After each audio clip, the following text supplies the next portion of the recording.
All right, the past couple of days we have been graphing sine graphs, cosine graphs, tangent graphs. Y is equal to a sine of bx, y is equal to a cosine bx, and y is equal to a tangent of bx. But we should know at this point in this course that we sometimes want to move them around our graph.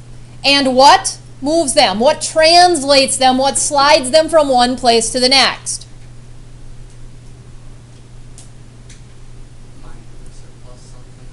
Okay, what value is that?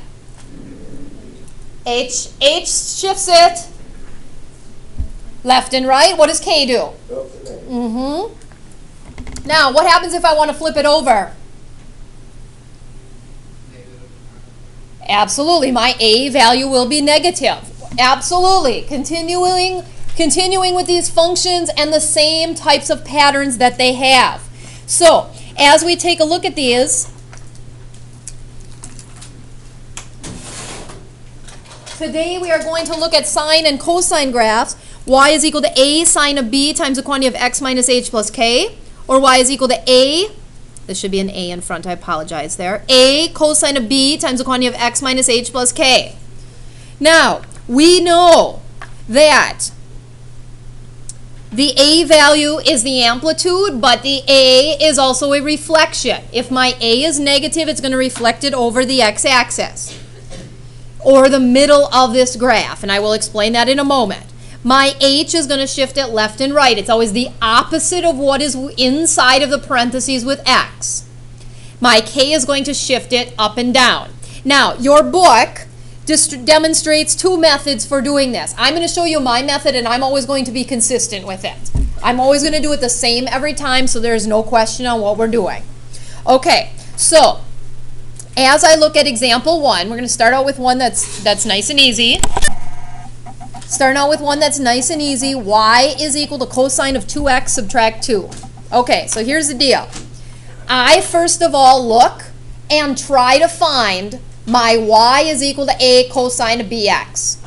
I look and I try to find my y is equal to a cosine of bx, which means it's always everything up through the x. Does that make sense? It's everything up through the x. So when I am looking at this, I isolate. I look at just y is equal to the cosine of 2x. I remind myself that that's y is equal to a cosine of bx. Now, what number am I going to use for a? 1. And what number am I going to use for b? 2. Okay, so if I know that a is 1 and b is 2, a reminds me of amplitude. Okay, so we know that the amplitude is the absolute value of a, so the absolute value 1 is 1. Now, I know the past couple of days I've spread these graphs out as much as possible on this little graph that I've made. Don't do that now, because now I'm going to be moving them around, and if I spread it out when I start, I've got no room to move it. Does that make sense? So I'm not saying like pack it in as much as you can, but leave yourself enough room so that you can shift them around. Does that make sense? So if my amplitude is 1, that means I don't want my 1 to be way up here. I'm just going to go up a standard 1, and I'm going to go down 1 for my amplitude. Then, what does the b help me with? All right, the period. So the period is always 2 pi over the absolute value of b.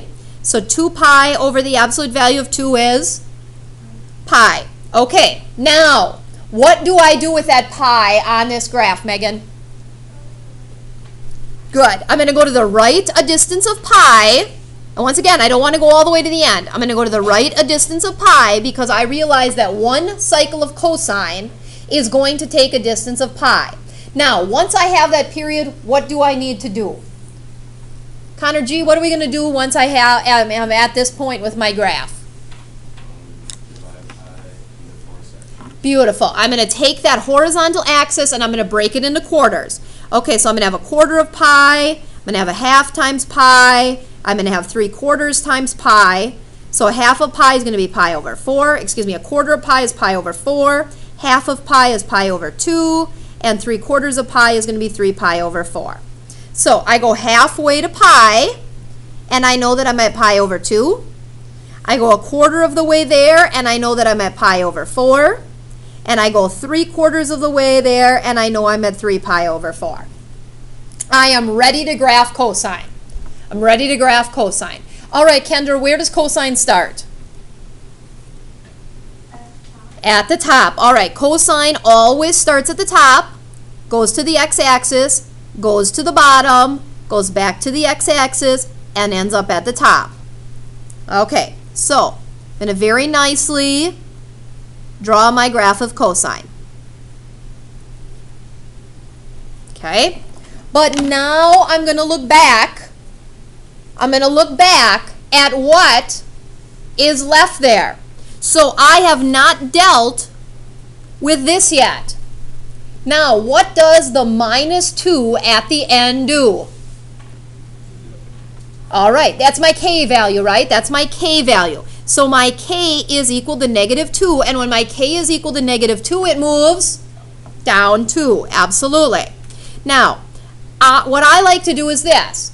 I like to take the bottom of my graph and I like to measure it out by going down 2. So right now my bottom's at -1, so I know my bottom's going to move to where?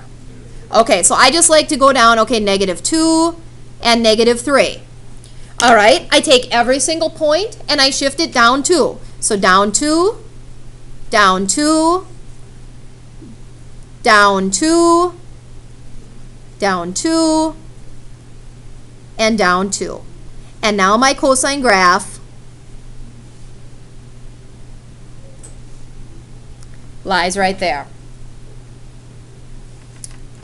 Okay, now here's the deal. Gotta be thinking, gotta be thinking. I'm always going to be asking you these questions. What is the amplitude of my graph?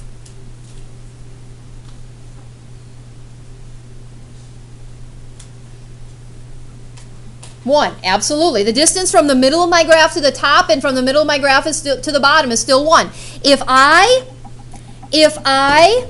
went through the middle of this graph, notice that from the middle to the top is still 1 unit, from the middle to the bottom is still 1 unit. It's just I've shifted the middle of that graph down 2. Does that make sense? All right, so my amplitude is still 1. What is the period? Still pi. All right, asymptotes. None. Sine and cosine never have any asymptotes because their eyes never align that my graph approaches but never touches. What about my domain? All real. Sine and cosine always have a domain of all reals. What about my range? You bet. Now, it used to be between -1 and 1, but I shifted it down 2. So now it's between -3 and -1. So y is greater than or equal to -3, less than or equal to -1.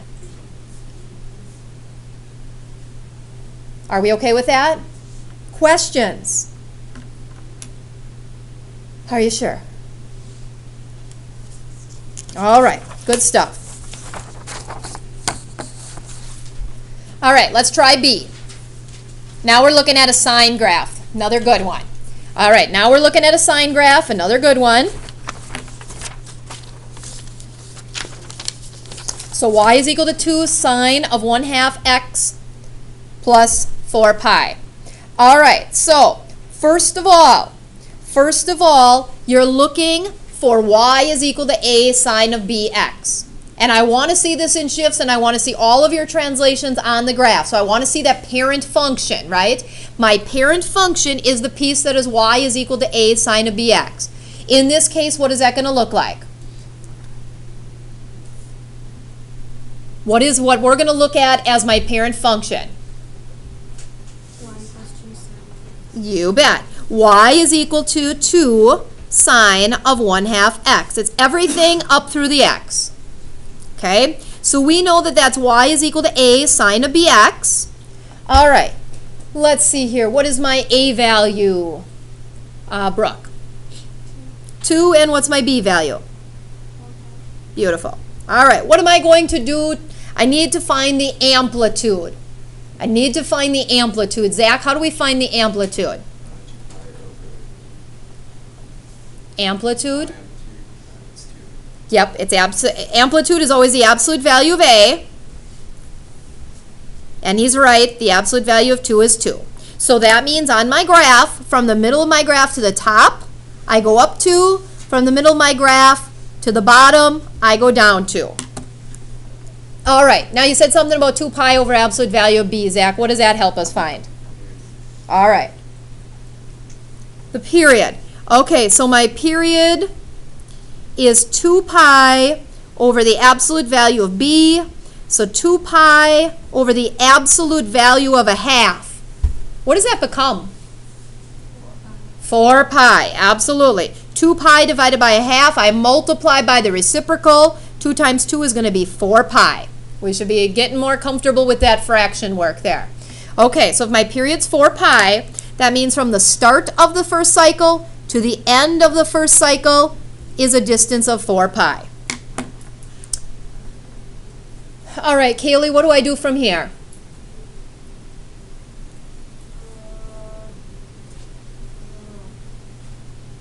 All right.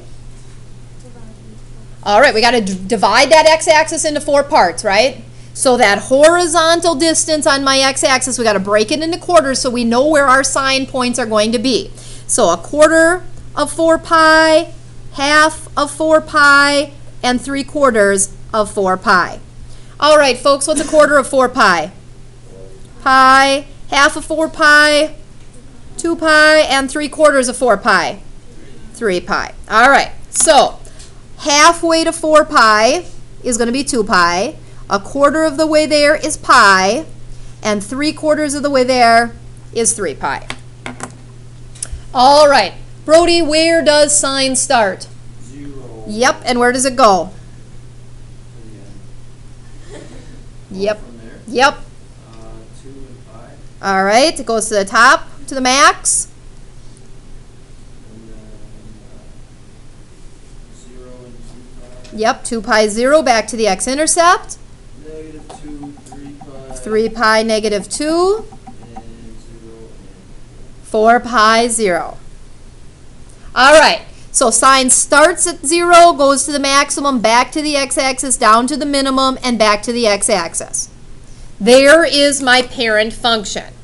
There is my parent function. Now, look at this. What is that going to do to my graph? Yes, because it's x plus 4 pi in parentheses with my x. That means that my h is negative 4 pi, so we know it moves to the left 4 pi. Now, this can get really tricky. This can get really tricky doing these shifts and not making your graph look crazy. So, from 0 to the right was a distance of 4 pi. Now I know I need to be left 4 pi. So from 0 to the left, it might be about right here, at negative 4 pi. Okay? Ultimately, what we are doing, if I am moving everything to the left 4 pi, that means that I need to subtract 4 pi from where it currently is. Does that make sense? So right now this is at 0. So if I move to the left 4 pi, I'm going to subtract 4 pi. That point is going to go to negative 4 pi. So when it was at 0, now that same one's going to shift to the left to negative 4 pi. Now, this one is currently at pi. Well, pi take away 4 pi means that now it's going to move to negative 3 pi over 4. This one used to be at 2 pi. If I move it to the left 4 pi, I'm going to subtract 4 pi. So now it's going to be at negative 2 pi. This point is at 3 pi. Move it to the left 4 pi, I'm going to subtract 4 pi. So it's going to be at negative pi. And the last one here is currently at 4 pi. Well, if I move it to the left 4 pi, where's it going to end up? At 0. Okay? So I'm going to need 4 pi, then negative 3 pi, then negative 2 pi, negative pi, and 0. So let's see. Halfway between negative 4 pi and 0 is going to be negative 2 pi. I always want to get my spacing right. Halfway in between there is going to be negative 3 pi. Halfway in between here is going to be negative pi. So I just go along. Well, my one that was at pi should now go to negative 3 pi. So above negative 3 pi, I'm going to put that point. Then the one that was at 2 pi is now going to be at negative 2 pi. So I shifted to the left to the 2 pi. 3 pi is now going to shift to the left to negative pi. So what was at 3 pi is now just going to go to the left to negative pi. And 4 pi is going to shift to 0. So what was at 4 pi is now going to be at 0. And this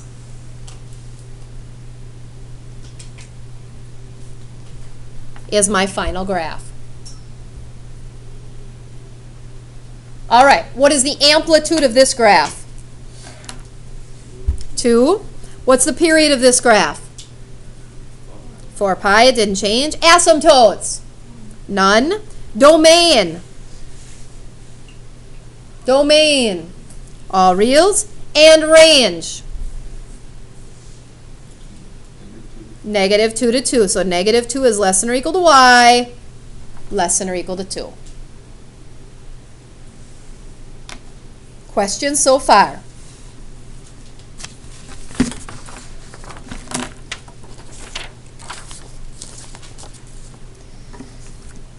All right. Let's do one that puts them all together. Okay? Now, there are 3 things that ultimately can happen. We can flip them, we can shift them left and right, and we can shift them up and down. Okay? Now, I will be very honest in telling you that when I do these, and this isn't the only way to do them, but when I do them, I like to do my reflection first, after I look at the parent function. So I guess that really comes second. I like to do the parent function. I like to do the reflection next. Third, I like to shift left and right my H value. And then fourth, I like to shift up and down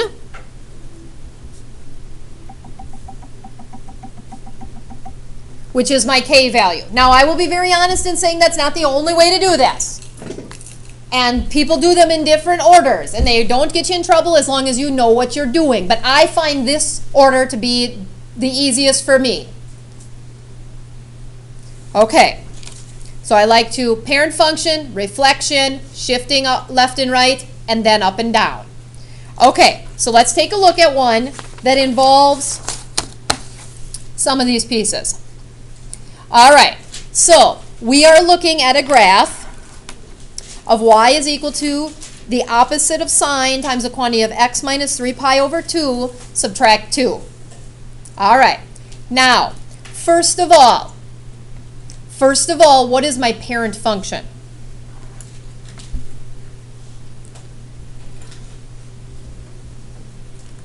What is my parent function?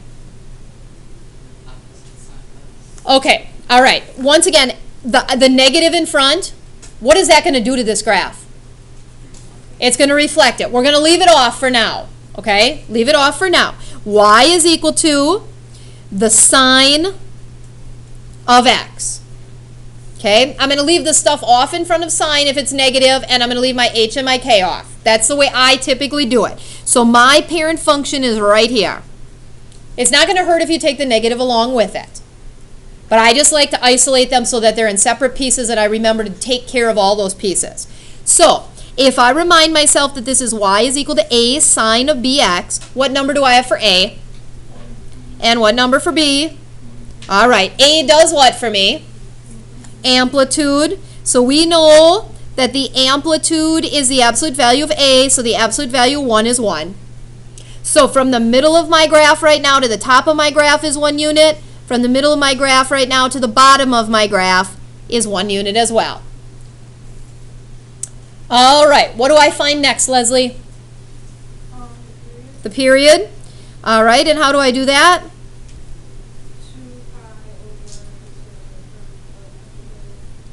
Beautiful. 2 pi over the absolute value of b. 2 pi over the absolute value of 1 is just 2 pi. So from the start of the first cycle to the end of the first cycle is a distance of 2 pi. All right. All right. Katie, what do I do next? Yep, I'm going to break that x-axis into quarters so I can find all of the spots on that x-axis. So a quarter of 2 pi, half of 2 pi, and 3/4 of 2 pi. All right, so quarter of 2 pi. Yep, half a pi, which is pi over 2. Half of 2 pi. Pi, and 3/4 of 2 pi. 3 pi over 2. All right. So half of the way to 2 pi is going to be pi. A quarter of the way to 2 pi is pi over 2. And 3/4 of the way to 2 pi is 3 pi over 4. All right, we're doing sine. Where does sine start? All right, starts at 0, 0, goes to the maximum, back to the x-intercept, the x-axis, down to the minimum, back to the x-axis. So here is the parent function for y is equal to sine of x. All right, now 3 steps. 3 steps. The first thing I need to know, this was actually, I shouldn't say that, 4 steps. This is my first step. I dealt with my parent function. The second thing I need to ask myself is there a reflection?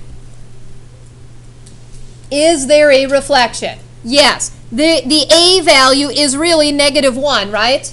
My a value is really -1. There's a negative in front of that sign, so there is a reflection over the middle of this graph. Well, right now, what goes through the middle of my graph? The x-axis. So that means that if I reflect before I move things, I'm going to be reflecting over the x-axis, which is a nice reflection to make. It's an easy reflection for us to make. So if I'm reflecting over the x-axis, well, if it's on the x-axis, it's staying there. If it's 1 above, it's going to move 1 below. If it's 1 below, it's going to move 1 above. Okay. Colors really help with these graphs because they get really messy really quickly. All right, so I reflect it by the over the axis of this graph. All right, now the third thing I need to do here. Do I have an h value? Yes. What is my h doing in this case?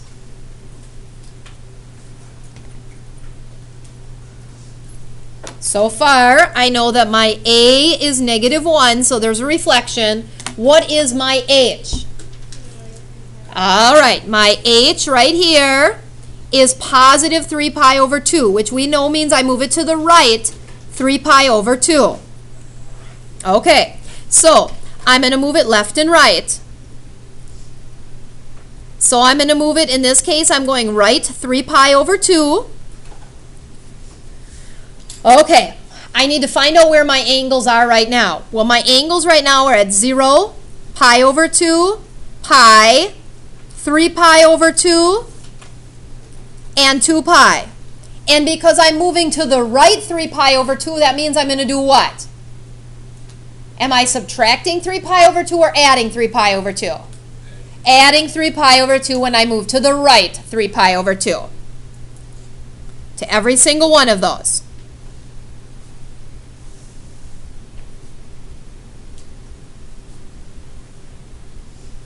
Okay, well, 0 plus 3 pi over 2 is 3 pi over 2.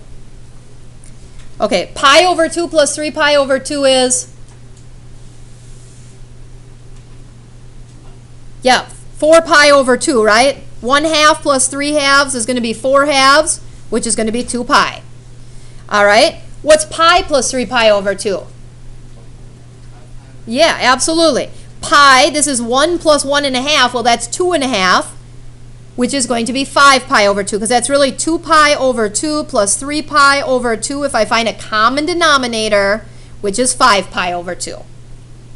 Then what about 3 pi over 2 plus 3 pi over 2? 6 pi over 2, which is 3 pi. And last but not least, what's 2 pi plus 3 pi over 2? All right, 2 pi is really like 4 pi over 2 plus 3 pi over 2 is 7 pi over 2. Now, notice, some of these are already on here. 3 pi over 2 is on there, 2 pi is on there. I need to add some. So after 2 pi, I'm going to add 5 pi over 2. After 5 pi over 2, I'm going to add 3 pi. Oh my, I'm already running out of room. After 3 pi, I'm going to run into 7 pi over 2. I added them on to the end. Got to be able to shift to the right. Okay, so now I got to think about where I'm going. If it was at 0, now it's going to 3 pi over 2. So at 0 I was right here, now it's going to 3 pi over 2. If it was at pi over 2, now it's going to 2 pi. Well, pi over 2 I was down here because I'm on the purple one, and I'm going to move that over to 2 pi. What was at pi? Well, I was at the x-intercept. Now it's going to be at 5 pi over 2. 3 pi over 2, oh goodness, 3 pi over 2 was way up here, the purple graph, and it's now going to be at 3 pi. So at 3 pi, I'm going to be at my maximum value. And then 2 pi, well, at 2 pi was at the x-axis. Now at 7 pi, I'm going to be on the x-axis as well. So here's my graph for sine after it's been shifted to the right 3 pi over 2. They get messy. I can see by the looks on your face you're thinking, oh my gosh, how am I going to keep this all straight? They get messy. You got to be very neat. Am I done? What comes forth? Yep, what am I doing with this one? My k is -2, which means I'm going down 2. So my fourth item is my shift up or down. In this case, I am going down 2. Once again, I always take the bottom of my graph and I shift down 2. So my bottom used to be at -1. Down 2 means I'm going to be at -3. So I take my green one and I go down 2. So it was at 0, it's going to go down 2. It was at -1, it's going to go down 2. It was 0, it's going to go down 2. It was at 1, it's going to go down 2. It was at 0, it's going to go down 2. And here is my final graph of the translated and reflected graph of sine. Now, I always like to, I would always put final next to it, or write y is equal to the opposite of sine times the quantity of x minus 3 pi over 2 minus 2. You got to know where your last graph is. Now, still need to answer those important questions. What is the amplitude of this graph? The distance from the middle to the top and the distance from the middle to the bottom. 1 unit. What's the period of this graph? 2 pi. Asymptotes? None. Domain? All reals. And range? Where are my y values? -3 to -1. So -3 is less than or equal to y, less than or equal to -1. Questions with that? Questions with that? Okay.